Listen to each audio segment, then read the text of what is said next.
ఇలా యావత్ తెలంగాణ ప్రజలకి గాంధీ గారి మాటలు ఈ ఫైనల్గా ఈ లొల్లి అంత ఏంటంటే హైకోర్టు ఆర్డర్ ఖచ్చితంగా ఈ ముగ్గురిని మీరు 4 వారాలల్లా డిస్క్వాలిఫై చేయాలన్న తర్వాత ఒక్కొక్కడు గజ గజ గజ గజ గజ వణికే పరిస్థితికి వచ్చింది. మీరు ఎంత గజ గజ వణికినా ఈ 10 నియోజకవర్గాలలో బై ఎలక్షన్కు రాక తప్పదు. మీరు అందరూ మాజీలు కాక తప్పదు. ఖచ్చితంగా మళ్ళా ఈ 10 నియోజకవర్గాలలో మా ప్రతి బీఆర్ఎస్ పార్టీ కార్యకర్త కష్టపడి మళ్ళా కేసీఆర్ గారి నాయకత్వంలో బీఆర్ఎస్ పార్టీ జెండాలు ఈ 10 నియోజకవర్గాలలో ఎగిరేయక తప్పదు. ఖచ్చితంగా ఎగిరేస్తామని చెప్పి సందర్భంగా తెలియజేస్తా ఉన్నాను.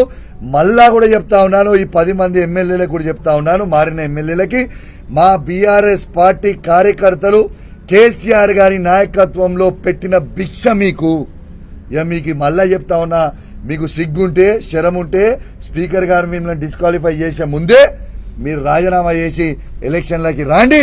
ఇక మీరేంది మేమేంది అనేది ప్రజాక్షేత్రంలో చూసుకుందామని చెప్పి ఈ సందర్భంగా తెలియజేస్తూ సెలవు తీసుకుంటా ఉన్నాం. జై తెలంగాణ, జై కేసీఆర్.